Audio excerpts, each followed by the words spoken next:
Oh, hello. I didn't even see you come in there. Well, that was the dumbest thing I've ever done. Welcome back to part 2 of how to play the Pokemon trading card game. Today we are going to be covering staple cards. The first question you probably have is, what are staple cards? And the answer is really simple. They are cards that virtually every single deck has. And even if every deck doesn't use all the cards we're going to discuss, they're really common or popular cards that you should know when entering the Pokemon trading card game in a slightly competitive manner. Before we go into the cards that you actually need to know, we have to talk about what cards are legal to use in Pokemon trading card games. Cards rotate out of legality, meaning every year some cards are no longer valid for use in competitive Pokemon trading card game matches. When you're playing with your friends and you guys just meet up at your buddy's house, or you go to your local game store to all meet up and you're playing, you can use whatever you want as long as you and your friends all agree that it's cool. But if you're playing in a real event, there's going to be what's called a format that you need to adhere to. The most common formats are expanded and standard. And we're going to focus on standard because I'm a standard player. I do not really know much about expanded. The most I can say on expanded is that if you like to use cards from previous sets, or you like to have a really wide pool of cards to play with, expanded might be for you. There's a lot more options, but because there's a lot more options, there's a lot more cards to learn, there's a lot more things that you might not have seen before, so it could be a little harder in that sense. Standard, on the other hand, is what is used in competitive Pokemon tournaments. When you talk about like Pokemon World Championships, you are talking about standard format almost exclusively. So when most people play, they tend to play standard competitively. There are expanded tournaments, so and some other custom format tournaments like theme decks, booster box, like booster drafts, and all these kind of different things. So when you're registering for a tournament, especially one that you're when you're registering for a tournament, especially one that you're registering online for, make sure you know the format that you are applying to be a part of. If you're interested in learning more about the format rotation, what sets are going away, what sets are going to be valid, all that kind of stuff, I did a video on this a couple of months back. Nothing is exactly official yet, though I'm really confident that what I said is accurate, but you can check the thing up here, and there's also a link in the description. So we're going to get to the main point of this video, and that is to talk about the most commonly used Pokemon cards, or the ones you'll probably see in maybe not every match, but every few matches I can guarantee see almost all of these cards. The first one, these are in no particular order. We're going to cover Pokemon, trainers, and then if we have time, we'll cover different special energies. Crobat V is an incredibly powerful card. It has the Dark Asset ability. When you play this card from your hand to the bench, you can draw cards until you have 6 in your hand. So if you have 3 cards in your hand after this card goes onto the bench, then you could draw 3 more cards. If Crobat V is the only card in your hand and you play it onto the bench, you use its Dark Asset ability, you can draw 6 new cards. And I know it sounds like I'm like getting crazy over just drawing a handful of cards. Like, Nick, why is this so good? Drawing cards is the key to winning, and I cannot emphasize that enough. If you take nothing away from this video except for one thing, it should be this: drawing cards is the way to win. If you can stop your opponent from drawing cards, or reduce their hand size and draw a lot of cards for yourself, I can almost guarantee you will win. Because if you don't have cards in your hand, you can't make plays. You can't respond to what your opponent is doing. You can't set things up. You're so limited to what you can do. Drawing cards is so important. I cannot stress that enough. So a card like Crobat, people will run 1, 2, maybe even 3 copies of Crobat V in their deck, depending on the type of deck they're playing. The next card, maybe not a staple card by true definition because it's not used in every deck, but you do see it really frequently, so I do want to cover it, and that is the Galarian Zigzagoon Pokemon. It is a basic Pokemon with the Headbutt Tantrum ability. When you play this card from your hand to the bench, you can put 10 damage or 1 damage counter onto any one of your opponent's Pokemon. It is really good for just tagging Pokemon and getting what we call chip damage, just a little bit of damage at a time, and eventually it builds up and the Pokemon gets knocked out, or you set them up for an easy knockout later on in the game. There are decks that totally rely on things like what we call chip damage or spread damage, where you put a bunch of damage on all of your opponent's Pokemon so that no matter what Pokemon they put in their active spot, it's going to get easily knocked out. We're going to talk about spread damage decks in a future video when we talk about different deck types and deck building, but you will see this card, and if you're wondering why your Pokemon are just randomly taking damage, it's probably because your opponent played a card like Galarian Zigzagoon. And the last Pokemon that I think is closest to a staple card is Eldegoss V. It is another basic Pokemon. It has the Happy Match ability. When you play this card from your hand to the bench, you can take a supporter from your discard pile and put it into your hand. This is really good because if you've used all of your supporters that you need for the game, or you had to discard them for some other card effect, something like that, and you're like, man, I really need whatever supporter, now you can use Eldegoss's Happy Match ability to get it from the discard pile, put it into your hand so you can use it immediately, providing you haven't used the supporter that turn already. Now, there are a lot of other really popular or really common Pokemon that you might see, but those fall more into the deck building or deck profile side of things versus staple cards, so that's why we're not going to cover as many Pokemon. What we are going to talk about are trainer cards, and there are a lot of trainer cards to get through, but knowing them, or at least being familiar with them, is incredibly important. Again, these are no particular order. The first card we're going to talk about is Crushing Hammer. This is an item card,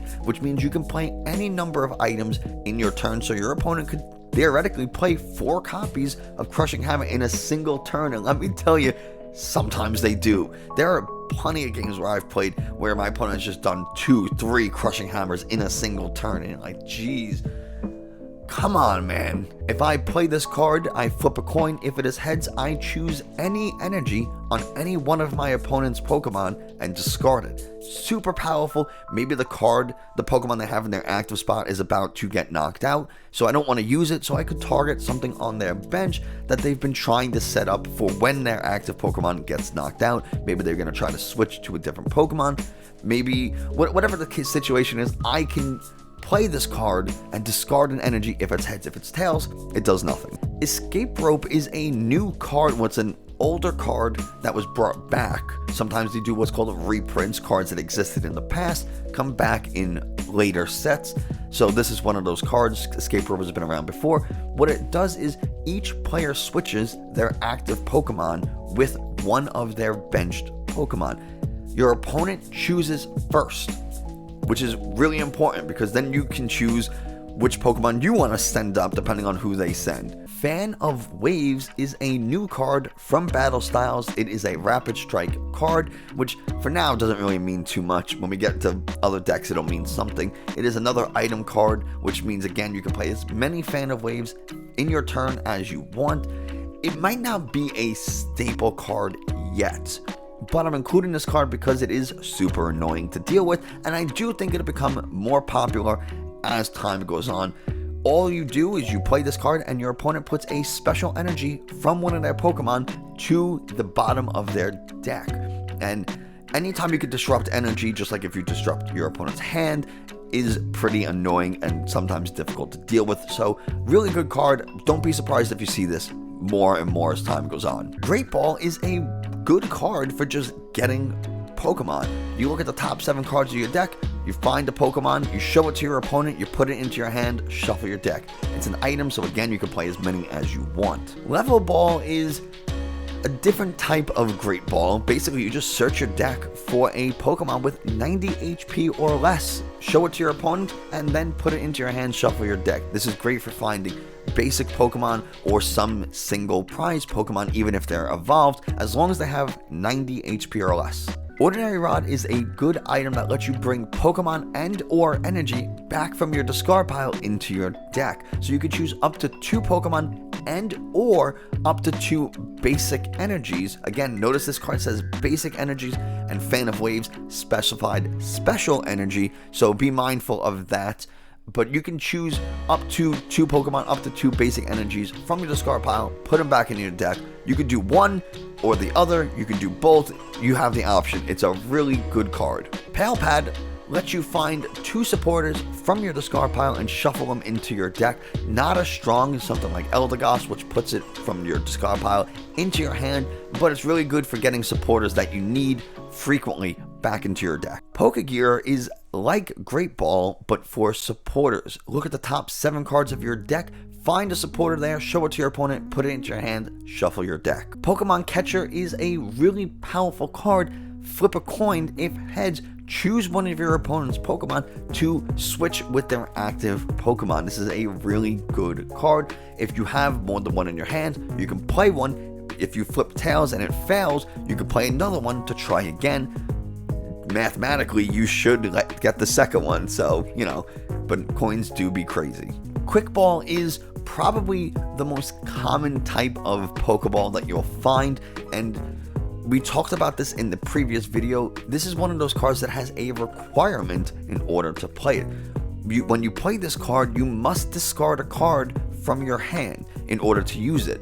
But if you do, you can search your deck for any basic Pokemon and put it to your hand after showing it to your opponent. The reason why you show it to your opponent, if you're wondering why do I have to show my opponent what I'm choosing, is to make sure that you're not cheating. It's like a fail-safe so that your opponent knows, yes, they grabbed a basic Pokemon, they didn't grab something crazy, they didn't grab a trainer or an energy that they might need. They did in fact get what the card says. Scoop Up Net is an interesting card. Again, it probably isn't a staple card in the truest sense, but it is very popular and you do see it pretty frequently. It lets you take one of your Pokemon that is not a Pokemon V or GX and put it into your hand. You discard all cards that are attached to it.